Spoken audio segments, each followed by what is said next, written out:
Mi madre me ayudó a cuidar de mi hijo durante 19 años, desde el posparto hasta que llegó al bachillerato. Sin embargo, mis suegros propusieron de repente mudarse con nosotros para pasar su vejez. Mi marido se volvió hacia mí y le pidió a mi madre que se fuera. No dije ni una sola palabra. Al día siguiente, cuando vieron la casa medio vacía, mis suegros se quedaron completamente atónitos. Todavía recuerdo claramente aquella tarde en que la casa, habitualmente abarrotada, se sumió en un silencio inusual, como si su propia respiración se contuviera ante una tormenta inminente. Mi madre estaba sentada en el borde del sofá, con las manos entrelazadas y la espalda ligeramente encorvada, una postura habitual en alguien que había llevado el peso de la casa durante casi 20 años. Yo estaba sentada frente a ella, con un nudo en la garganta, pero incapaz de pronunciar palabra. Mi marido Javier estaba apoyado cerca de la ventana, evitando el contacto visual, como si no tuviera el valor de mirar a mi madre ni por un segundo. Mis suegros, sentados muy juntos, erguidos, tenían en sus ojos un brillo de confianza que helaba la sangre. Fue esa tarde cuando comprendí una dolorosa verdad. No todos los sacrificios son reconocidos, y no siempre la persona que más tiempo permanece es la más valorada. 19 años antes, cuando di a luz a mi primogénito en el hospital provincial, yacía en la cama después del parto. Estaba agotada, mareada por el dolor y la falta de sueño. Esperaba una llamada o al menos un mensaje de mi suegra, pero lo que recibí fue solo una breve llamada, su voz monótona y distante. Hija, no es que no quiera ir a ayudarte con la cuarentena, pero tu padre ha estado muy delicado últimamente, con la tensión alta, y no puedo dejarlo solo. Yo estaba tan débil que apenas murmuré un sí para terminar la conversación. Al colgar, las lágrimas rodaron por mis mejillas sin que pudiera secarlas. Antes de que pudiera pensar más, mi madre se sentó a mi lado en la cama y tomó mi mano. Su mano era delgada pero cálida, con el olor familiar del jabón de Marsella y el romero. He venido para estar contigo. A partir de hoy, cuidaré de ti y del niño. Aquellas palabras, ligeras como una brisa, cambiaron por completo la vida de 3 generaciones de mi familia. Mi madre, en aquel entonces, apenas superaba los 50 años y trabajaba como costurera en una fábrica textil en Getafe. Su sueldo no era alto, pero era estable. Presentó su renuncia justo después de una llamada mía anunciando el nacimiento. Recuerdo que le tomé la mano, con la voz temblorosa. Mamá, si dejas el trabajo así, tu pensión será muy baja. Mi madre sonrió, una sonrisa tan tierna que me dolió el corazón. El dinero ya se verá. Lo primero sois tú y el niño. Desde ese día, mi madre se mudó a vivir con nosotros en nuestro pequeño piso de Carabanchel. Un piso de 2 habitaciones, diseñado para una pareja joven, se convirtió de repente en el espacio vital de 3 adultos y un recién nacido que lloraba constantemente. Mi hijo, Mateo, fue un bebé difícil. Apenas dormía 1 hora seguida por la noche. Javier trabajaba todo el día. Por la noche, después de cenar, caía rendido. Oía los llantos de nuestro hijo, como si no los oyera. Quien siempre se levantaba era mi madre. Algunas noches me despertaba y veía su silueta sentada en una silla, acunando a su nieto con una mano y dándole suaves palmaditas en la espalda con la otra, mientras tarareaba una nana. Sus ojos estaban hundidos por las ojeras, su espalda cada vez más encorvada, pero nunca se quejó. Mamá, déjame a mí, ve a dormir, le decía entre lágrimas. Tú acabas de dar a luz, tienes que descansar. Yo ya estoy acostumbrada. Y así pasaron la cuarentena, los meses y los años. Mi madre se convirtió en la persona que llevaba toda la carga de la casa: cocinar, lavar, limpiar, llevar y recoger al niño del colegio, ayudarle con los deberes. Todo recaía sobre sus delgados hombros. Al principio, Javier se mostraba agradecido, pero con el tiempo llegó a darlo por sentado. Ya no le preguntaba si estaba cansada. No se fijaba en que su espalda se encorvaba cada vez más, ni en que su pelo se volvía más canoso. Para él, todo funcionaba con una fluidez que parecía natural. Mis suegros, durante todos esos años, solo venían a visitar a su nieto 2 o 3 veces al año, generalmente en Navidad o Semana Santa. Llegaban, cogían al niño para hacerse unas fotos, comentaban lo mucho que se parecía a la familia paterna y luego subían las imágenes a las redes sociales para presumir ante sus parientes de La Mancha. 3 días después, regresaban a su pueblo, dejando tras de sí una casa desordenada y a una mujer que limpiaba en silencio, sin una sola palabra de reproche. Una vez, cuando Mateo tenía 3 años, tuvo fiebre alta en mitad de la noche. Yo estaba aterrorizada y Javier estaba fuera con clientes. Mi madre, sin decir nada, se puso un abrigo viejo, cargó al niño a la espalda y corrió hasta la calle principal para coger un taxi al hospital. Yo la seguí, con las piernas temblando tanto que casi me caigo. Aquella noche, mientras la observaba abrazar a mi hijo en la sala de urgencias, me pregunté, ¿qué sería de nosotros sin ella? Pasaron 19 años, tan rápido que apenas me di cuenta. Cuando mi hijo entró en segundo de bachillerato, casi tan alto como su padre, me detuve a mirar atrás. Mi madre había envejecido mucho. Su espalda ya no era recta, sus pasos eran más lentos. Los dolores en las articulaciones aparecían con frecuencia, pero seguía levantándose temprano para cocinar. Seguía esperando a que su nieto volviera a casa para preguntarle por sus estudios. Y fue precisamente ese año, cuando pensaba que todos sus sacrificios finalmente se verían recompensados con paz, cuando mis suegros tomaron una decisión que desvió mi vida en una dirección completamente diferente. Ya somos mayores. Queremos venir a vivir con vosotros para que nos cuidéis en nuestra vejez. Javier me lo dijo con una ligereza pasmosa, como si estuviera hablando de cambiar los muebles de sitio. Levanté la cabeza para mirarlo, sintiendo una premonición inquietante, pero en ese momento todavía no fui lo suficientemente lúcida para entender que aquello era el comienzo de toda la fractura que vendría después. Desde que Javier dijo que sus padres querían mudarse, un extraño silencio comenzó a instalarse en la casa. Nadie hablaba directamente del tema, pero cada comida se sentía como si faltara un aliento familiar. Noté que mi madre comía más despacio. A menudo dejaba los cubiertos a medio camino, su mirada perdida en algún punto vacío durante un largo rato antes de volver a la realidad. No preguntaba, no se oponía, simplemente vivía en silencio como todos los días. Pero yo sabía que por dentro, su corazón era un mar embravecido. Aquella noche, cuando Mateo ya estaba en su habitación estudiando, yo lavaba los platos con mi madre. El sonido del agua corriendo y el olor familiar del lavavajillas me provocaron un nudo en la garganta. Quería hablar, pero no sabía por dónde empezar. Mi madre era así, acostumbrada a cargar con todo, a no quejarse jamás, lo que me hacía temer aún más herirla. «Mamá, la lame en vos voy. «¿Sí?» respondió, aún con la cabeza gacha, fregando una olla con el fondo desgastado, sobre lo de que los padres de Javier vengan a vivir aquí.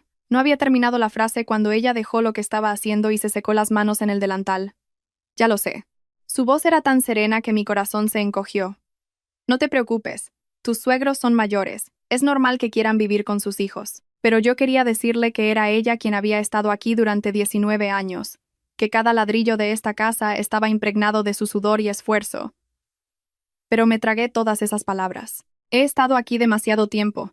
Ya es hora de que vuelva al pueblo a descansar, continuó, como si llevara mucho tiempo preparándose para ese día.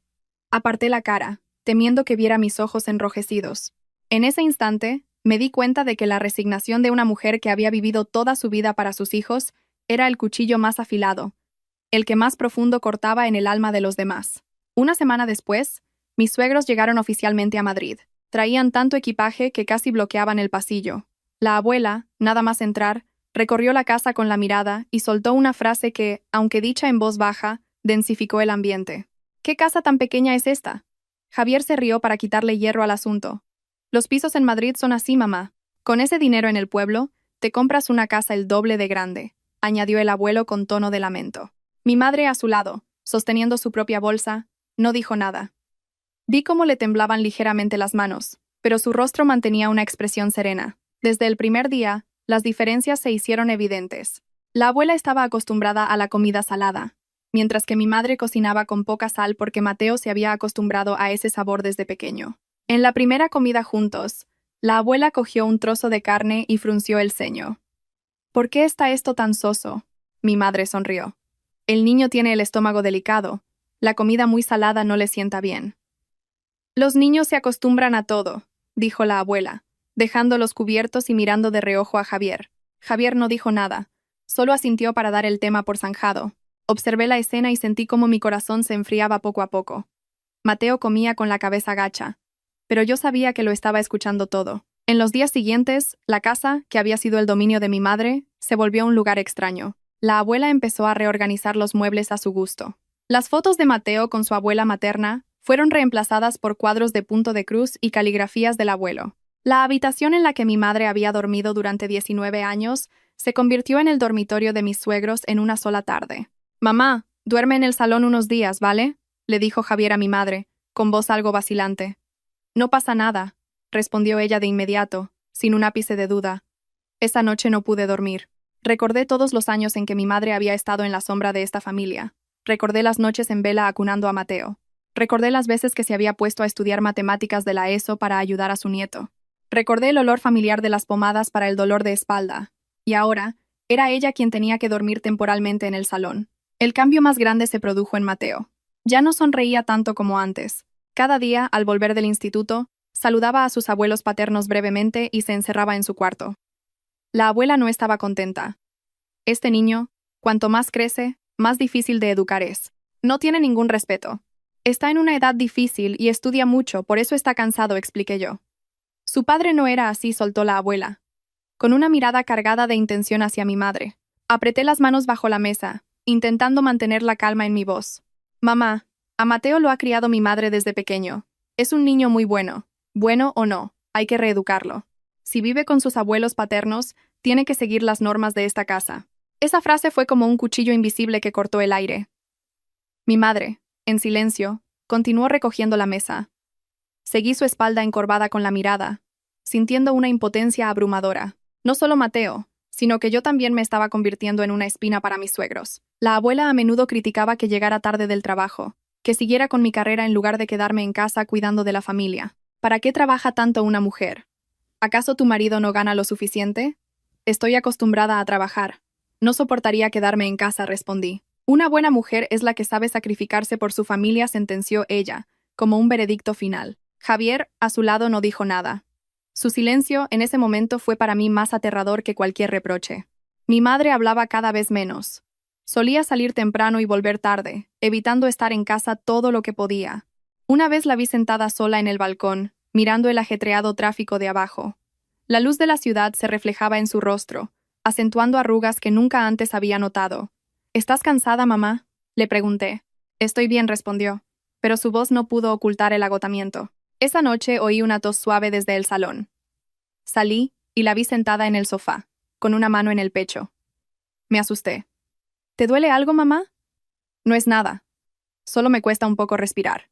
La ayudé a entrar en su improvisado dormitorio, sintiéndome culpable. Me di cuenta de que si dejaba que las cosas siguieran así, la persona más perjudicada sería mi madre. Y en ese silencio, una extraña semilla comenzó a germinar en mi interior. No era una ira explosiva, sino una determinación fría y latente. Comencé a observar más, a escuchar más, y por primera vez en mi vida, me hice una pregunta muy clara. Si sigo en silencio, ¿qué acabaré perdiendo? La respuesta no apareció de inmediato, pero supe que las grietas ya estaban ahí, y una vez que algo se agrieta, tarde o temprano, se rompe. Empecé a darme cuenta de que, en esa casa, la paciencia ya no era una opción moral, sino una trampa.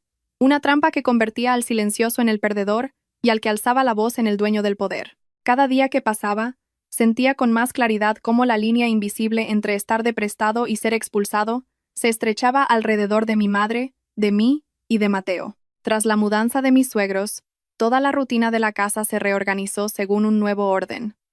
Un orden en el que no había lugar para las costumbres de mi madre. La abuela se levantaba muy temprano y ponía la televisión a todo volumen para ver las noticias. Mi madre, acostumbrada a madrugar para cocinar, ahora tenía que esperar a que la abuela terminara para poder entrar en la cocina, porque la cocina era un espacio común y no se podía usar cuando a una le apeteciera. Un día, mi madre esperó casi media hora, con una cesta de verduras en la mano y una mirada cansada, pero sin quejarse. Yo lo presencié todo, pero Javier no. Él salía de casa temprano y volvía tarde, y cada vez que intentaba hablar con él, me hacía un gesto con la mano. Son tonterías, Sofía, no le des más importancia. Repitió esa frase tantas veces que se convirtió en un muro invisible entre nosotros. Una tarde, Mateo llegó del instituto más tarde de lo habitual. Entró en casa con el rostro pálido de cansancio. Antes de que yo pudiera preguntarle algo, la abuela habló primero. ¿De dónde vienes a estas horas? Tenía clases de apoyo en el instituto, respondió Mateo en voz baja. ¿Tantas clases? Tu padre no necesitó clases de apoyo para llegar a ser alguien. Mateo guardó silencio. Vi cómo apretaba la correa de la mochila, con los labios sellados. Pronto tiene la EBAU. Es normal que estudie mucho, intervino mi madre, con voz suave pero firme. La abuela se giró para mirarla, con una mirada afilada como un cuchillo. No te metas en cómo educo a mi nieto. La frase cayó como una piedra en mitad de la habitación. Me levanté de un salto. Mamá. Eso no está bien. Mateo es mi hijo, y lo que ha dicho mi madre no tiene nada de malo. Javier levantó la cabeza y me miró con fastidio. ¿Puedes bajar la voz? Están mis padres delante. Me giré hacia él, por primera vez incapaz de contener mi tono. ¿Ves cómo le hablan a mi madre y no te parece que haya ningún problema? Javier guardó silencio. Ese silencio me hizo comprender que, en su balanza, la madre de su esposa nunca había sido una prioridad. Esa noche, Mateo estudió hasta muy tarde. De pie, fuera de su habitación, oía el rasgueo de su bolígrafo sobre el papel, con el corazón encogido. Cerca de la medianoche, fui al salón a por agua y vi a mi madre sentada en silencio en el sofá, frotándose las rodillas. ¿Te duele, mamá? Le pregunté en un susurro. Ya soy vieja.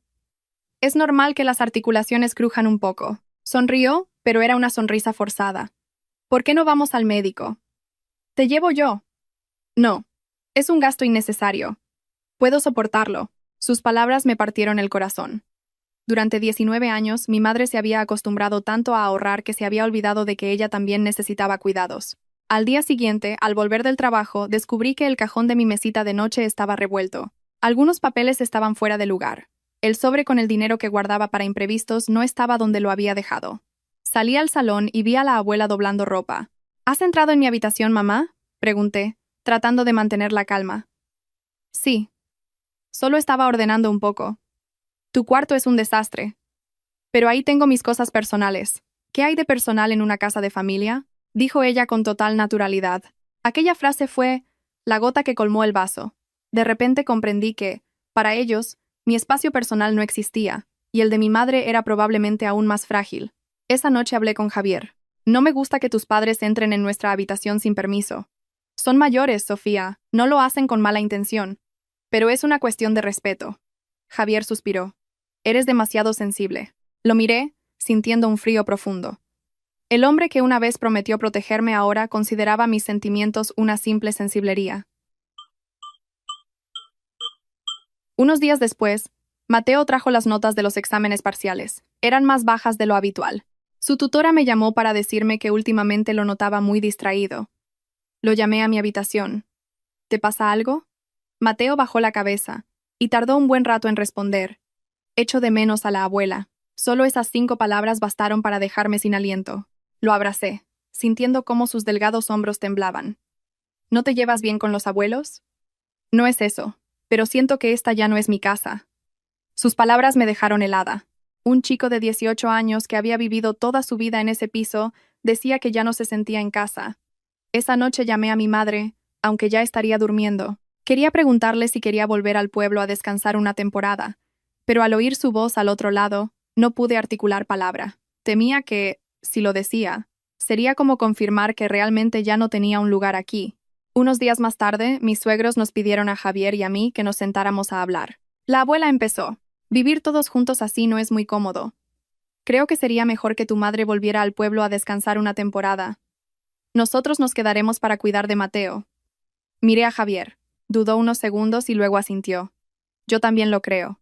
Mi suegra lleva mucho tiempo aquí. Se merece un descanso. En ese instante, oí un pequeño crack en mi cabeza, como si algo se acabara de romper. Me giré para mirar a mi madre. Estaba sentada allí, con las manos sobre las rodillas, el rostro extrañamente sereno. De acuerdo, dijo. Solo una palabra, pero supe que contenía toda una vida de resignación. Esa noche no dormí. Me quedé mirando el techo, y cada recuerdo apareció con una claridad meridiana. Las noches en vela de mi madre con Mateo, las veces que se ponía pomadas a escondidas para el dolor de espalda, todos los años que consideró esta casa como suya, y a mí como la razón de su existencia, y de repente lo entendí. Si esta vez no hacía nada, perdería a mi madre, no en el sentido de la distancia geográfica, sino que perdería la dignidad de una mujer que había entregado su vida por mí. En la quietud de la noche, tomé una decisión. No fue una decisión precipitada ni fruto de la ira. Fue una decisión forjada tras 19 años de observación, aguante y amor. Guardaría silencio, pero no para seguir aguantando, sino para prepararme. Después de aquella conversación, la casa pareció cubrirse de una espesa niebla. Nadie discutía, pero tampoco nadie se mostraba más amable. Todo transcurría con una fluidez aterradora, como si todos hubieran aceptado tácitamente un nuevo orden. Un orden en el que mi madre había sido apartada desde hacía mucho tiempo, solo que ahora se le ponía nombre de forma explícita. Mi madre empezó a recoger sus cosas. No tenía mucho. Algunas prendas de ropa vieja, unas libretas donde apuntaba los gastos diarios del mercado, y una pequeña caja con fotos de Mateo desde que era un bebé hasta que aprendió a caminar. La observé desde la puerta mientras doblaba la ropa, cada pliegue perfecto, cuidadoso, como si temiera molestar a alguien. No tienes por qué darte prisa, le dije. Solo vas al pueblo unos días. Ella sonrió, con una ligereza etérea. Lo sabía. No se iba al pueblo a descansar. Era una retirada silenciosa, una partida voluntaria para conservar el último resquicio de dignidad. Mateo se enteró esa misma noche. Se quedó paralizado cuando su abuela le dijo que se volvía al pueblo. Su mirada hacia mí estaba llena de una confusión desgarradora, como si le acabaran de arrebatar algo muy familiar. ¿Por qué te vas, abuela?, preguntó con la voz ronca. Voy a visitar a tus tíos. Volveré en unos días, dijo mi madre, acariciándole la cabeza, intentando mantener un tono sereno. Mateo negó con la cabeza. No quiero que te vayas. Nadie dijo nada más. La habitación se sumió en el silencio. Javier estaba a su lado con el rostro tenso, y mis suegros fingían no haber oído nada. Esa noche, Mateo durmió con su abuela. Desde mi habitación oía claramente sus sollozos y los suspiros contenidos de mi madre. Tenía miedo de que, si veía esa escena, perdería la calma necesaria para seguir con el plan que se había formado en mi cabeza. A la mañana siguiente, mis suegros organizaron rápidamente la compra del billete de autobús para mi madre. Todo se decidió en minutos, de forma limpia y eficiente, como si estuvieran gestionando un asunto pendiente desde hacía tiempo. Coge el autobús de la tarde. Que hay menos gente, dijo la abuela. Mi madre asintió. Sí.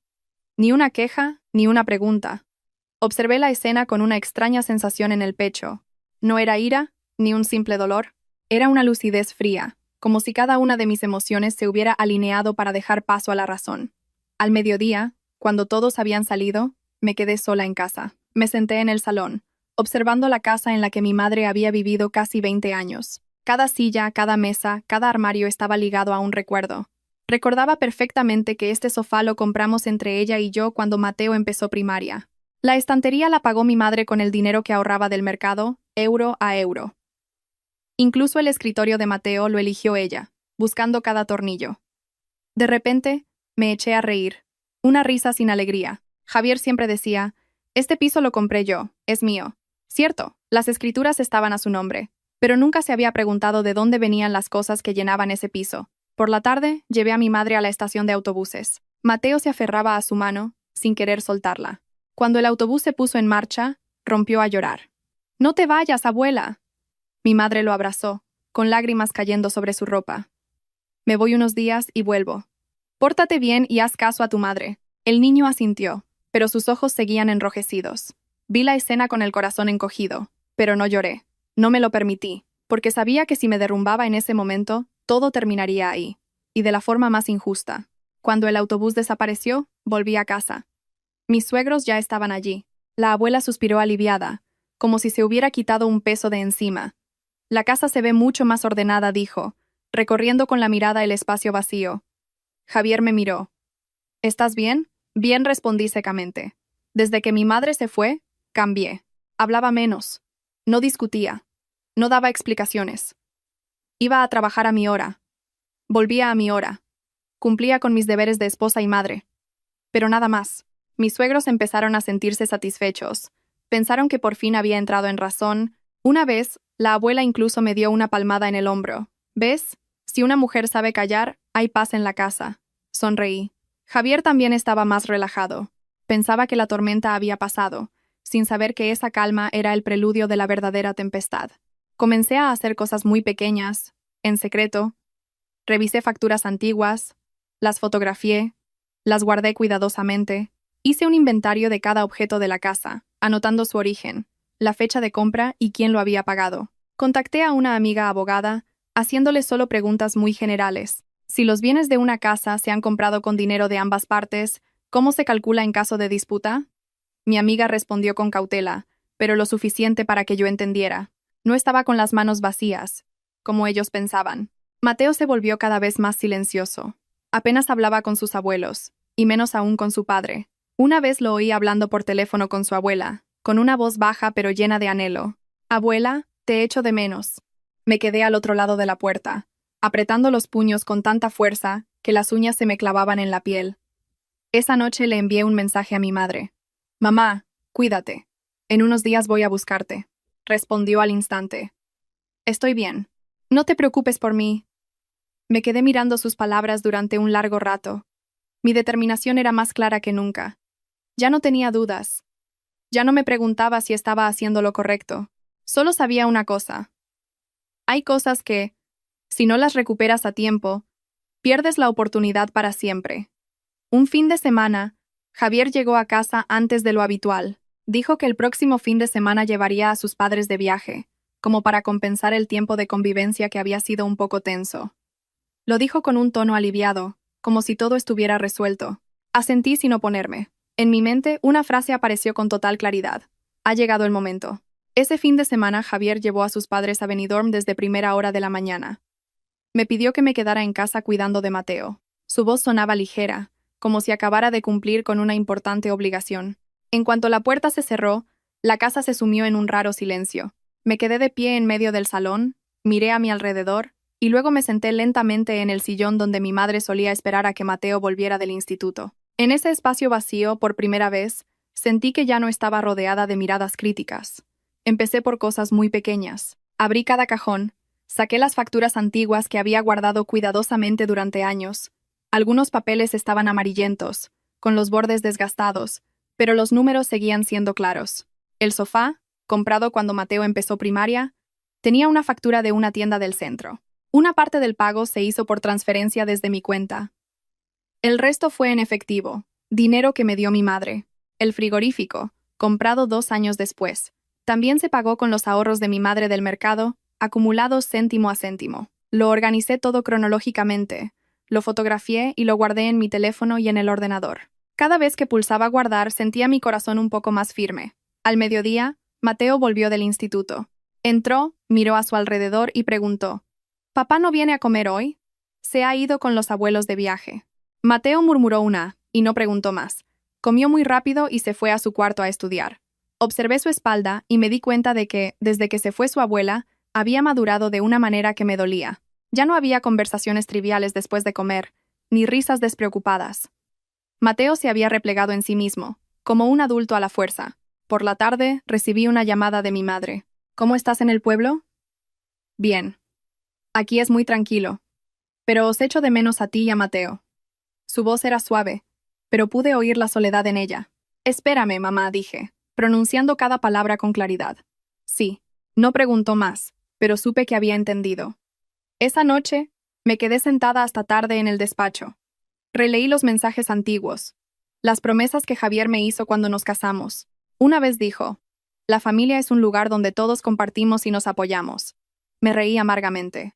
Resulta que algunas promesas solo existen hasta que tienes que elegir. Al día siguiente, Javier y sus padres regresaron. La abuela entró en casa con cara sonriente, cargada de regalos. ¿Os habéis portado bien?, le preguntó a Mateo. Sí, respondió él, con voz indiferente. La abuela frunció el ceño, pero no dijo nada más. Javier miró alrededor de la casa, quizás buscando alguna señal de desorden. No vio nada y el alivio se reflejó en su rostro. En los días siguientes, mis suegros empezaron a intervenir más en nuestra vida. La abuela decidió cambiar el horario de las comidas porque la gente mayor come antes. Mateo tuvo que adaptarse, aunque estaba acostumbrado a estudiar hasta tarde. Un día, apenas había dejado los cubiertos cuando ella comentó: ¿cómo vas a tener fuerzas para estudiar comiendo así? Mateo la miró un momento y se levantó. Ya estoy lleno. ¿Por qué es tan maleducado este niño?, dijo ella mientras él se iba. Miré a Javier, esperando que le dijera algo, pero él siguió comiendo en silencio, con la cabeza gacha. Esa noche, Mateo vino a mi habitación. Se sentó en la cama un buen rato sin decir nada. ¿Te pasa algo?, le pregunté. Negó con la cabeza. Mamá, ¿cuándo vuelve la abuela? Había repetido esa pregunta muchas veces, pero esta vez mi respuesta fue diferente. Pronto. Mateo me miró, y un brillo de esperanza iluminó sus ojos. ¿De verdad? De verdad asentí. A partir de ese día, empecé a sentir claramente el desequilibrio en la casa. Mis suegros se comportaban cada vez más como los dueños.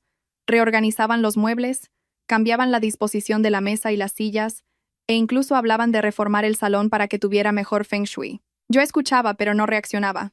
Mi silencio les daba más confianza. Una tarde, volví del trabajo antes. Al entrar, oí la voz de la abuela desde el salón. Este armario ocupa demasiado espacio. ¿Por qué no lo tiramos? En ese armario guardo mis cosas y las de Mateo, dije desde la puerta. Son cosas viejas. Se pueden tirar y comprar uno nuevo. Ese lo compró mi madre, dije lentamente. La abuela se detuvo un momento y luego sonrió con desdén. ¿Qué más da quien lo pagó? En una familia no se distinguen esas cosas. No respondí. Me fui a mi habitación y cerré la puerta. El corazón me latía con fuerza. Pero no era por ira. Era la sensación de alguien que ha visto claramente la estrategia del oponente. Esa noche llamé a mi amiga abogada. ¿Qué necesito preparar si quiero terminar mi matrimonio? Mi amiga guardó silencio unos segundos y luego preguntó, ¿lo has pensado bien? Lo he pensado muy bien, dije, con una calma sorprendente. Después de la llamada, me quedé sentada en la oscuridad durante mucho tiempo. Pensé en mí, en mi madre, en la yo de hace 19 años, cuando creía que con suficiente paciencia, la familia estaría en paz.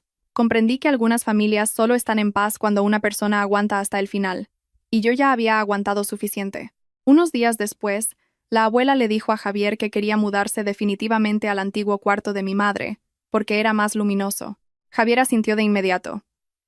Yo estaba allí, escuchando, y ya no sentí dolor. En su lugar, sentí un vacío muy claro. Esa noche, cuando todos dormían, abrí el armario en silencio y saqué una maleta. No empecé a hacerla de inmediato, solo la dejé allí, como un recordatorio para mí misma. No todas las partidas empiezan con lágrimas. Algunas empiezan con lucidez. Le envié un mensaje corto a mi madre. Mamá, prepárate, respondió al instante. Espero. Dejé el teléfono y miré la maleta a los pies de la cama. En mi mente, los siguientes pasos estaban perfectamente claros. Sabía que cuando llegara el momento, no miraría atrás.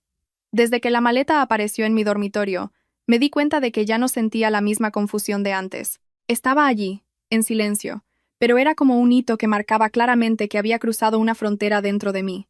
Ya no me preguntaba si estaba siendo egoísta o si me estaba pasando. Esas preguntas me habían consumido durante casi 20 años. Ahora, solo pensaba en cómo sacar a mi madre y a mi hijo de este torbellino de la forma más íntegra posible. Mi cambio no pasó desapercibido para Mateo. Empezó a observarme más, con una mirada cautelosa pero llena de confianza. Una noche, mientras yo organizaba papeles en mi habitación, se quedó un buen rato en la puerta antes de hablar. Mamá, ¿nos vamos a mudar? Levanté la vista y miré a mi hijo. Hacía mucho tiempo que no veía en sus ojos un rayo de esperanza tan frágil como ese. Sí, dije, sin rodeos. ¿A dónde? A vivir con la abuela. Mateo no preguntó más. Se acercó y me abrazó con fuerza. Sentí cómo su respiración temblaba. Solo os necesito a vosotras. Sus palabras, tan simples, me encogieron el corazón. Lo abracé fuerte. Por primera vez en muchos años me permití llorar delante de él. En los días siguientes empecé a recoger mis cosas y las de Mateo, pero de forma muy lenta y discreta. Solo lo hacía cuando mis suegros se acostaban temprano o salían. No quería que se dieran cuenta demasiado pronto, no por miedo, sino porque necesitaba tiempo para que todo saliera según el plan. Mientras tanto, mis suegros se volvían cada vez más invasivos. Empezaron a hablar de alquilar la habitación que quedaba libre para tener un ingreso extra. Luego, de cambiar a Mateo de instituto para que ellos pudieran llevarlo y recogerlo más cómodamente. Yo escuchaba con una indiferencia helada, como si esas decisiones ya no me afectaran directamente. Una noche, durante la cena, la abuela dijo de repente, «La semana que viene he pensado en llamar a unos albañiles para reformar el salón. Está un poco viejo». «El salón está perfectamente, mamá», dije, con voz monótona. «Viejo o nuevo depende de lo que uno quiera». «Esta casa no es solo tuya», me espetó, con un desafío implícito en la mirada. Javier, a su lado, no dijo nada. Se había acostumbrado a dejar que las cosas pasaran en silencio, y esa misma costumbre le impedía ver el peligro que se avecinaba. Esa noche, Javier entró en mi habitación. Se sentó en el borde de la cama y dijo lentamente, «Últimamente hablas muy poco». «Soy la de siempre», respondí. «Siento que te alejas de mí». Lo miré. El hombre con el que había compartido casi 20 años se había vuelto tan extraño que no sabía por dónde empezar. Hay distancias que no he creado yo. Javier guardó silencio. No preguntó más, no replicó. Quizás, en el fondo lo entendía, pero no tenía el valor de enfrentarlo. Unos días después, llevé a Mateo a una revisión médica rutinaria. El médico dijo que sufría estrés y necesitaba descanso y estabilidad emocional. Al oírlo, sentí una punzada en el corazón. Pensé en las noches en que Mateo estudiaba solo en su cuarto, en las veces que llamaba en voz baja a su abuela. Supe que no podía esperar más. Llamé a mi madre y le dije claramente el día y la hora en que iría a buscarla para traerla de vuelta a la ciudad. Mamá, vendrás para quedarte conmigo, le dije. Mi madre guardó silencio un buen rato. ¿Y tus suegros estarán de acuerdo? No te preocupes por eso, respondí, con voz firme. Al otro lado, oí a mi madre suspirar. No quiero causarte problemas. Ya he tenido suficientes problemas, dije en voz baja, pero cada palabra fue muy clara. Esa noche, revisé de nuevo toda la documentación legal que mi amiga abogada me había ayudado a preparar. Leí cada línea, cada cláusula, lenta y cuidadosamente. Cada palabra me recordaba que el camino que estaba tomando no era un impulso, sino el resultado de muchas noches sin dormir. El fin de semana, Javier y sus padres volvieron a salir temprano. Llamé a una empresa de mudanzas. Cuando el camión se detuvo frente al portal, el corazón me latía con fuerza, pero mis manos no temblaban. Mateo y yo empezamos a trasladar los muebles que yo había marcado previamente. No eran muchos, pero eran todo lo que me pertenecía, lo que pertenecía a mi madre, lo que pertenecía a los recuerdos de los últimos 20 años. Cuando los operarios bajaron el escritorio de Mateo, recordé la imagen de mi madre montándolo con esmero, tornillo a tornillo. Aparté la cara y respiré hondo para no derrumbarme. Todo sucedió más rápido de lo que pensaba. En pocas horas, la casa quedó medio vacía. Esos huecos no solo estaban en el salón o en los dormitorios, sino que se extendían por todo el espacio como una silenciosa advertencia. Por la tarde, Javier volvió antes. Nada más entrar, se quedó paralizado. Miró a su alrededor y luego se giró hacia mí, con la voz alterada. ¿Dónde están los muebles? Los he trasladado, dije con calma. ¿A dónde? A otro sitio. Javier entró rápidamente en las habitaciones y vio que las maletas ya no estaban. Volvió, con el rostro pálido. ¿Qué estás haciendo, Sofía? Lo miré, sin una sola emoción en mi interior. Estoy haciendo lo que debería haber hecho hace mucho tiempo. Justo en ese momento, llegaron sus padres. La abuela, nada más entrar, se dio cuenta del cambio. Dejó las bolsas en el suelo y alzó la voz. ¿Qué ha pasado aquí? Me quedé de pie en medio del salón mirando a los tres. Sabía que este momento llegaría. Y también sabía que, a partir de ahora, no habría vuelta atrás. Mis suegros se quedaron de piedra en medio del salón. Las paredes desnudas, el hueco donde antes estaba el viejo sofá, la mesa del comedor a la que le faltaban 2 sillas. Todo hacía que la casa familiar pareciera de repente un lugar extraño, con el aire enrarecido. Javier miró a su alrededor con una expresión de pánico, y luego se volvió hacia mí. Su voz temblaba, aunque intentaba mantener la calma. ¿Qué has hecho? No respondí de inmediato. Los miré a los tres, uno por uno. Mi suegro fruncía el ceño, mi suegra apretaba el bolso con fuerza, y Javier, en medio de ellos, parecía tan perdido como un niño al que han pillado haciendo una travesura. De repente, me di cuenta de que, durante muchos años, yo había estado en esa misma posición, intentando complacer a todos hasta quedarme sin nadie que me defendiera. No he hecho nada, dije lentamente. Solo me he llevado lo que es mío y de mi madre. Mi suegra fue la primera en saltar. ¿Cómo que tuyo? Esta es la casa de mi hijo. La casa es de Javier, asentí, reconociéndolo. Pero los muebles y las cosas que había dentro no los compró todos él. Me acerqué a la mesa y saqué una carpeta que había preparado. No la tiré, ni la alcé en un gesto de desafío. La deposité suavemente sobre la mesa, pero de forma que pudieran verla. Aquí están las facturas, los justificantes de pago, lo que compré yo, lo que pagó mi madre con sus ahorros, todo está aquí. Javier miró los papeles, su expresión vacilante. ¿Desde cuándo preparas esto? Desde que comprendí que si no me protegía a mí misma, nadie lo haría por mí. Mi suegro se acercó, con voz grave. Lo que has hecho no está bien. Viviendo bajo el mismo techo, ¿a qué viene distinguir de quién es el dinero? Lo miré directamente a los ojos. Si no hay que distinguir, ¿por qué cuando decidisteis quién se quedaba y quién se iba, lo distinguisteis tan claramente? Mi pregunta quedó suspendida en el aire. Nadie respondió. Mi suegra, de repente, cambió a un tono más suave. Lo de antes fue un malentendido.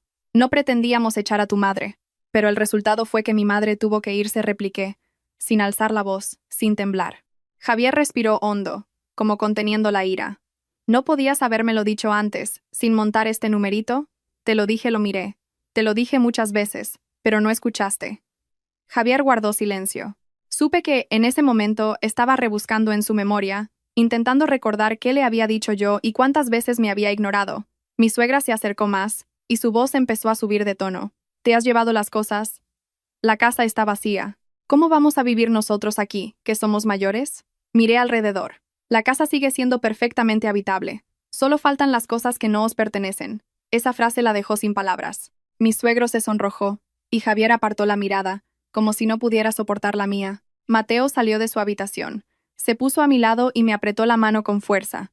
Sentí la presión muy claramente. Miró a sus abuelos y luego a su padre. «Quiero irme a vivir con la abuela», dijo, con una calma sorprendente. Javier se giró bruscamente. «¿Qué dices?» «He dicho que quiero irme a vivir con la abuela», repitió Mateo, sin alzar la voz, pero con firmeza. Mi suegra abrió los ojos como platos. «¿Qué tonterías dices? ¿Acaso esta no es tu casa?» Mateo la miró. «Sin miedo. Un hogar es donde te sientes seguro». Sus palabras silenciaron la habitación. Miré a mi hijo, sintiendo una mezcla de dolor y orgullo. Había crecido más de lo que yo pensaba, y entendía mucho más de lo que los adultos creían. Javier dio un paso adelante, bajando la voz. «Mateo, no digas eso. Tu madre y yo estamos hablando». «Yo también formo parte de esta familia», respondió Mateo. Puse una mano en su hombro, indicándole que se calmara. Luego me giré hacia Javier. «No he venido a discutir», dije. «Solo he venido a informar». «¿Informar de qué?» «De que Mateo y yo nos mudamos». A mi suegra se le demudó el rostro. «¿Te atreves?» La miré, con expresión serena. «No se trata de atreverse o no. Se trata de ser responsable de mi vida y de la de mi hijo». Javier se quedó inmóvil. Vi en sus ojos una verdadera confusión. Ya no era la arrogancia de antes. «¿A dónde piensas ir?», preguntó en voz baja. «A vivir con mi madre». «¿Y yo?» Guardé silencio unos segundos. Un silencio que para mí fue más largo que todos los años que habían pasado. «Tú te quedas aquí», respondí. «Con tus padres». Mi suegro golpeó la mesa. «¿Pretendes destrozar esta familia?» Lo miré. «Esta familia se rompió hace mucho tiempo». No dije más. Me agaché y le acaricié el pelo a Mateo. «Ve a tu cuarto y prepárate». Mateo asintió y entró. Oí el suave y rápido sonido de un cajón al cerrarse. Me volví para enfrentarme a ellos tres. «Mañana vendré a buscar a mi madre», dije. «Lo que queda en la casa no lo tocaré». Javier se acercó, con la voz ronca. «No hagas esto, Sofía. Podemos hablarlo». Lo miré durante un largo rato. En mis ojos ya no había ira ni rencor, solo el agotamiento acumulado durante casi 20 años. «Has tenido muchas oportunidades para hablar», dije. «Y yo he tenido muchas oportunidades para esperar». Mi suegra rompió a llorar. «Eres muy cruel». No respondí. Me di la vuelta, entré en mi habitación y cerré la puerta. Me senté en la cama y solté un largo suspiro. Fuera oí cómo las voces subían de tono y luego el sonido de pasos de un lado a otro. Pero todos esos sonidos se habían vuelto muy lejanos para mí. Aquella noche no dormí. Me senté junto a la ventana, mirando las luces de la ciudad. Por primera vez en mucho tiempo, no sentía miedo del futuro. No sabía lo difícil que sería el mañana, pero sabía que había elegido el bando correcto. A la mañana siguiente, me levanté muy temprano. Aún no había amanecido del todo. La luz del balcón proyectaba un resplandor amarillento y frío en la habitación. Mateo todavía dormía, su rostro inusualmente tranquilo después de tantos días de tensión. Me senté en el borde de la cama, mirándolo un rato, y luego me levanté en silencio para preparar el desayuno, como había hecho por costumbre durante casi 20 años. Pero esta vez sabía que era uno de los últimos desayunos que prepararía en esa casa. Cuando llevé la comida a la mesa, mis suegros ya estaban sentados allí. Javier aún no había salido de su cuarto. El ambiente era tan tenso que el más mínimo ruido sobresaltaba. Puse los platos en la mesa y me senté frente a ellos, sintiendo una extraña calma. «¿De verdad piensas seguir con esto hasta el final?», preguntó mi suegro, con la voz ronca por la ira y la falta de sueño. «Solo estoy haciendo lo que hay que hacer», respondí. Mi suegra me miró fijamente. Su expresión ya no era altiva como antes. En su lugar, había una preocupación evidente. «Te llevaste los muebles y ahora quieres llevarte al niño. ¿En qué se va a convertir esta casa?» «La dignidad de una casa no se mide por la cantidad de muebles», dije lentamente. «Se mide por cómo se trata la gente que vive en ella». Ella soltó una risa amarga.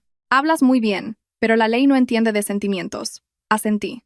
«Exacto. Por eso he preparado los papeles». Esa frase los silenció a ambos. En ese momento, Javier salió de su habitación. Tenía el rostro demacrado y los ojos hundidos. Me miró a mí, luego a sus padres, y finalmente se sentó, entrelazando las manos. «Hablemos claro», dijo. Asentí. Es lo que estaba esperando. Mateo salió detrás de mí. No se sentó. Se quedó de pie, observando en silencio. Sabía que estaba intentando parecer fuerte. Javier respiró hondo. «¿Qué es lo que quieres?» «Por ahora, Mateo y yo nos iremos a vivir a otro sitio», dije. «No te prohibiré ver a tu hijo, pero yo seré la responsable de su custodia. En cuanto a mi madre, la traeré a vivir conmigo». Mi suegra reaccionó de inmediato. De ninguna manera. Tu madre no puede volver a esta casa.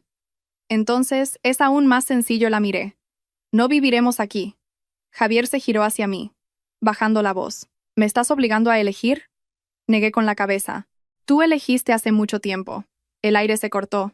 Mi suegro apoyó las manos en la mesa, con voz grave. ¿Y qué quieres en cuanto al dinero? Lo miré.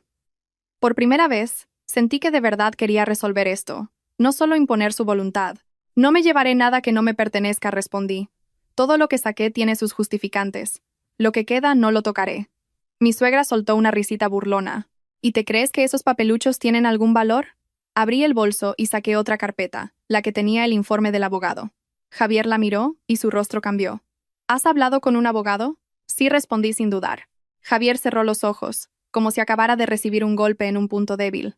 Cuando los abrió, su voz era apenas un susurro. ¿Quieres el divorcio? La pregunta finalmente fue pronunciada. Guardé silencio unos segundos. En ese instante, recordé muchas cosas. El día de la boda, las promesas, los años difíciles, las veces que elegí aguantar. Todo pasó por mi mente como una película a cámara rápida. Si no nos divorciamos, todo se repetirá, dije. Y no quiero que mi hijo crezca en una familia donde la persona que más se sacrifica es tratada como un estorbo. Mateo dio un paso al frente. Quiero irme con mi madre, dijo con voz clara. Mi suegra se levantó de un salto. Tu madre te está metiendo ideas en la cabeza. Mateo la miró directamente. Nadie me ha dicho nada. Lo he visto yo mismo. Sus palabras la dejaron sin respuesta. Javier se giró para mirar a su hijo, con una expresión de intensa duda. ¿Estás seguro, Mateo? Llevo mucho tiempo pensándolo, respondió. No quiero volver a casa cada día y ver cómo desprecian a la persona que más quiero. Puse una mano en su hombro, sintiendo un ligero temblor. Sabía que había necesitado mucho valor para decir esas palabras. Javier se volvió hacia sus padres. Por primera vez, lo vi completamente perdido. Les dirigió la palabra, pero no supo qué decir. Mi suegro suspiró. Esto ha ido demasiado lejos. Asentí. Ha ido lejos, pero no es un camino sin salida. ¿Dónde quieres que termine? Preguntó. En que cada uno se haga responsable de su propia vida, respondí. Mateo y yo nos iremos. Tú puedes quedarte con tus padres, o si más adelante quieres cambiar, esa será tu decisión. Javier me miró durante un largo rato. En sus ojos vi arrepentimiento, pero el arrepentimiento tardío es solo una forma de nostalgia. Dame tiempo para pensar, dijo. Has tenido casi 20 años, respondí suavemente. A mí ya no me queda mucho tiempo. Mi suegra se desplomó en la silla, dejando escapar un suspiro. No tienes corazón. La miré, sin ira, sin discutir. El cariño no es algo que se pueda exigir de una sola parte. La conversación terminó en un agotamiento general. Nadie tenía fuerzas para seguir discutiendo. Me levanté y empecé a recoger los platos, como si fuera una mañana cualquiera, pero por dentro sabía que, después de hoy, nada volvería a ser como antes. Al mediodía llevé a Mateo a comer fuera. Comió con mucho más apetito, aunque solo fuera en un sencillo bar de menú. Me miró y preguntó en voz baja. ¿Tienes miedo, mamá? Sonreí. Antes tenía miedo de muchas cosas. Ahora ya no. Esa tarde recibí un mensaje de Javier. Quedemos con los abogados para hablarlo todo claro. Miré la pantalla, sintiendo una profunda calma. De acuerdo, respondí. Sabía que la negociación final había comenzado, y esta vez no iba a retroceder. La cita con los abogados fue una tarde de lluvia. La ciudad estaba gris, y las gotas caían rítmicamente sobre el cristal del coche, como marcando el compás de una melodía triste pero lúcida. Llegué 15 minutos antes. Mateo, a mi lado, miraba en silencio por la ventanilla. No preguntaba nada, no parecía preocupado. Su serenidad me dolía y, al mismo tiempo, me recordaba que no podía permitirme flaquear. Javier llegó casi 10 minutos después que nosotros. Entró en la sala de reuniones del bufete con aspecto cansado. Sus padres no lo acompañaban. Supuse que era la primera vez que tenía que enfrentarse solo a las consecuencias de las decisiones que, durante tanto tiempo, había dejado que otros tomaran por él. La abogada era una mujer de mediana edad, de voz clara y mirada inteligente, pero no fría. Nos invitó a sentarnos y fue directamente al grano. Entiendo que han acordado discutir los términos de la disolución del matrimonio y la custodia de su hijo. Javier asintió. Yo también. Primero, necesito aclarar la situación de los bienes gananciales y privativos. Me miró. Ya le envié toda la documentación, dije, colocando la carpeta sobre la mesa. La abogada la abrió y pasó las páginas lentamente. Vi con claridad cada cifra, cada línea, esas cosas que durante años había considerado pequeños detalles sin importancia. ahora eran la prueba irrefutable de una verdad innegable. Los enseres del domicilio fueron adquiridos en su mayoría por usted, dijo la abogada, y en parte hay justificantes que demuestran la aportación económica de su madre. Esto es muy relevante. Javier, enfrente, guardaba silencio. No lo miré, pero sabía que se estaba enfrentando por primera vez a números que nunca le habían importado. En cuanto al piso, continuó la abogada. Está a nombre del señor Javier y fue adquirido antes del matrimonio. Asentí. No voy a disputar la propiedad del piso. Javier levantó la vista, con una mezcla de sorpresa y alivio en su mirada. Sin embargo, prosiguió la abogada. En lo que respecta a la custodia del hijo, el juez valorará detenidamente el entorno y quién ha sido el cuidador principal. Se giró hacia Mateo. ¿Cuántos años tienes? 18, respondió Mateo. Puedo expresar mi voluntad ante el tribunal. Mateo me miró un instante y luego se dirigió a la abogada. Quiero vivir con mi madre y mi abuela. Su voz no tembló. Desde pequeño, ha sido mi abuela quien me ha cuidado. Con ellas me siento seguro. La abogada asintió. Tu opinión será tenida en cuenta. Javier bajó la cabeza. Vi cómo se le hundían los hombros. Quizás en ese momento comprendió que ya no se trataba de una disputa entre adultos, sino de la elección clara de su propio hijo. Sobre la pensión de alimentos dijo la abogada, mirando a Javier. Usted tendrá la responsabilidad económica de su hijo hasta que finalice sus estudios, según lo establecido por la ley. Javier asintió, con la voz ronca. Lo entiendo. La reunión duró más de 2 horas. No hubo gritos ni discusiones. Todo transcurrió tal y como lo había imaginado. Cuando se acordaron los puntos básicos, la abogada le entregó a Javier un borrador del convenio. Puede llevárselo y revisarlo con calma. Cuando esté listo firmaremos. Javier cogió el documento, con la mano ligeramente temblorosa. Necesito unos días. La abogada asintió. Está en su derecho. Al salir del despacho, la lluvia había amainado. Mateo caminaba a mi lado, con paso más ligero. Se giró para mirarme. Has hecho lo correcto, mamá. No respondí de inmediato, solo le apreté la mano con más fuerza. De camino a casa, Javier me detuvo. ¿Podemos hablar un momento? Dudé unos segundos y luego asentí. Nos quedamos bajo el toldo de una pequeña cafetería. Mateo se sentó a poca distancia. Javier me miró, con los ojos cansados. No pensé que las cosas llegarían tan lejos. Pero llegaron, respondí. ¿Lo tenías preparado desde hace mucho? Lo sé, suspiró Javier. Solo que no esperaba que fueras tan decidida. No es decisión, lo miré. Es que se me agotó la paciencia. Javier guardó silencio. Un momento después, dijo. Si en aquel momento te hubiera defendido a ti y a tu madre, negué con la cabeza. Si en aquel momento lo hubieras entendido, no estaríamos hoy aquí. Me equivoqué, dijo Javier en voz muy baja. Me equivoqué desde el principio. Lo miré.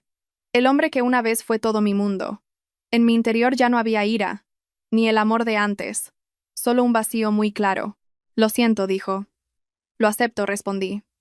Pero una disculpa no es suficiente para volver atrás. Javier bajó la cabeza. No dijo nada más. Esa noche, Mateo y yo volvimos al piso que habíamos alquilado temporalmente. Mi madre había llegado por la tarde. Estaba en la cocina, preparando una sopa sencilla. Cuando nos vio, sonrió. ¿Ya habéis vuelto? Sí, respondí. Mateo corrió a abrazar a su abuela.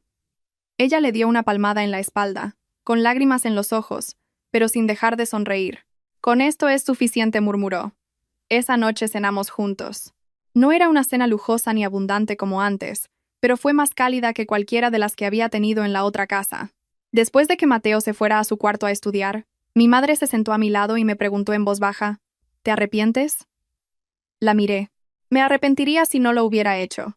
Mi madre asintió y me cogió la mano. Solo deseo que vivas para ti misma, aunque sea una vez. Apoyé la cabeza en su hombro, sintiendo el olor familiar de la persona que me había protegido toda la vida. Fuera, la lluvia había cesado. Sabía que el camino por delante aún tendría dificultades, pero al menos ya no caminaba sola en la soledad. Unos días después, Javier me envió un mensaje. Estoy de acuerdo en firmar. Miré la pantalla del móvil un largo rato, y luego lo dejé sobre la mesa. No sentí ninguna victoria, solo la claridad de un final definitivo.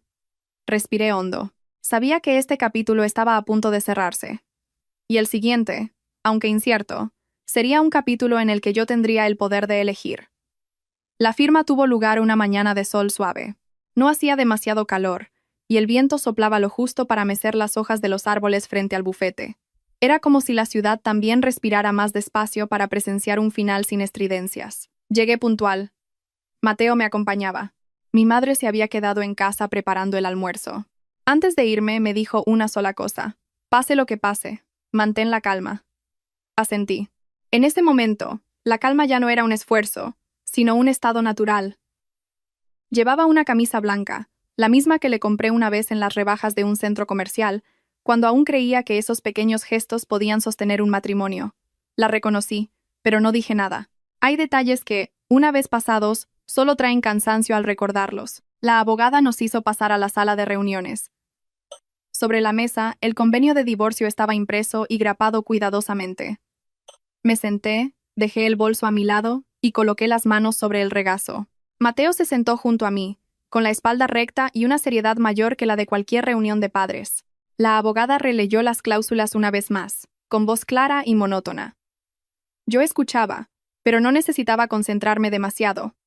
Todo había sido discutido a fondo. La custodia de nuestro hijo era para mí. La obligación de pensión de Javier estaba claramente especificada. La división de bienes era limpia, sin disputas por el piso, sin alargar el proceso. «Señor Javier, ¿tiene algo más que añadir?», preguntó la abogada. Javier negó con la cabeza. «Estoy de acuerdo». Su voz era ronca, pero firme. La abogada se giró hacia mí. «¿Y usted?». «También estoy de acuerdo», respondí. En el momento de coger el bolígrafo para firmar, mi mano no tembló. Firmé rápido, con un trazo decidido.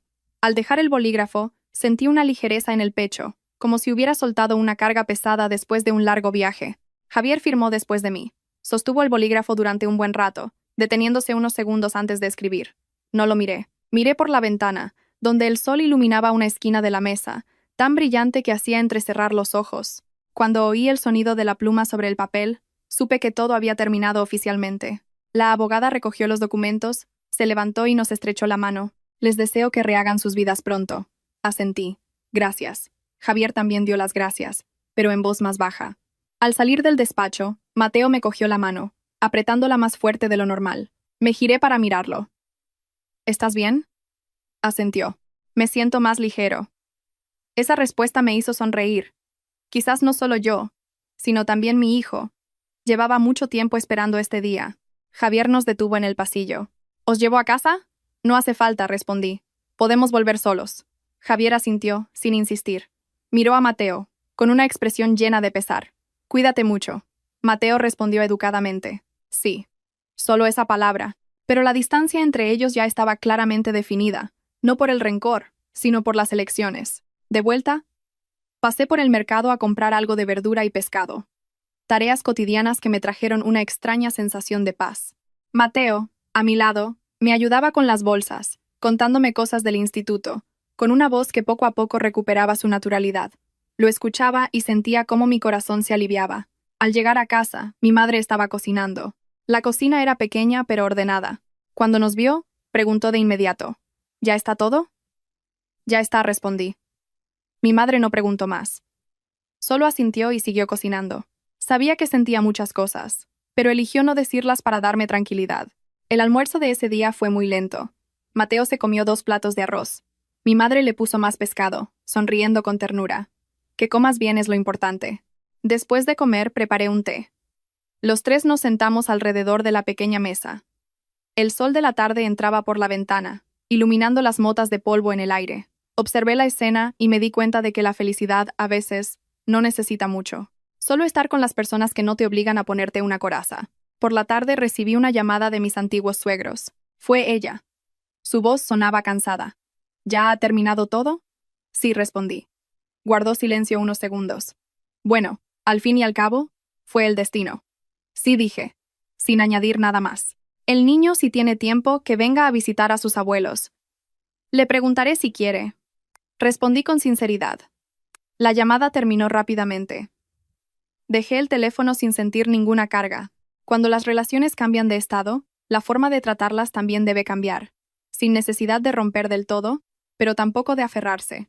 Esa noche me senté sola en el balcón. La ciudad se iluminaba, con luces cercanas y lejanas entrelazándose. Pensé en el camino que tenía por delante. Tendría que trabajar más. Habría momentos de cansancio, preguntas de extraños, pero sabía que ya no tenía miedo de esas cosas. Mateo salió con 2 vasos de agua. Toma, mamá. Lo cogí, sonriendo. Gracias, hijo. Se sentó a mi lado. Oye, mamá, dime. La abuela sonríe más. Me giré para mirarlo. En la cocina, mi madre ordenaba los platos. Su figura era delgada, pero se movía con más ligereza que antes. ¿Por qué ha vuelto a casa?, dije. A nuestra casa, corrigió él. Asentí. A nuestra casa. En ese instante comprendí que hay finales que no dejan ruinas, sino que abren un nuevo espacio donde una puede vivir de acuerdo con sus propios valores. Respiré hondo, sintiendo la brisa fresca de la noche. Un capítulo se había cerrado, y estaba lista para abrir el siguiente, sin saber a dónde me llevaría. En los días siguientes empecé a reorganizar mi vida. Cambié mi horario de trabajo para poder recoger a Mateo. Empecé a cocinar platos sencillos para que mi madre no tuviera que pasar tanto tiempo en la cocina. Ella estaba acostumbrada a cuidar de los demás, pero ahora yo quería que aprendiera a cuidarse a sí misma. Deja, mamá, ya lo hago yo, le decía. Estoy acostumbrada, sonreía ella. Ahora me acostumbro yo, replicaba. Me miraba, con una expresión de sorpresa inicial que se convertía en una sonrisa. Sabía que sentía una profunda tranquilidad, sin la sensación de ser una carga, sin tener que medir su lugar en una casa que no era suya. La transformación en Mateo fue notable. Hablaba más, reía más, sus notas en el instituto se estabilizaron. Un día llegó a casa, dejó la mochila y corrió a la cocina. Abuela, hoy he sacado una nota alta. Mi madre sonrió radiante. ¡Qué bien! Observé la escena desde la puerta, con el corazón cada vez más ligero. Sabía que mi decisión, aunque difícil, había salvado la parte más importante de esta familia. Una tarde, mientras ordenaba mi dormitorio, encontré una vieja caja. Dentro había fotos descoloridas, del día de la boda, de Mateo de pequeño, de toda la familia en una Navidad lejana. Las miré durante un largo rato, no con nostalgia, sino para cerrar un ciclo. Esas fotos eran parte de mi vida, pero ya no eran mi presente.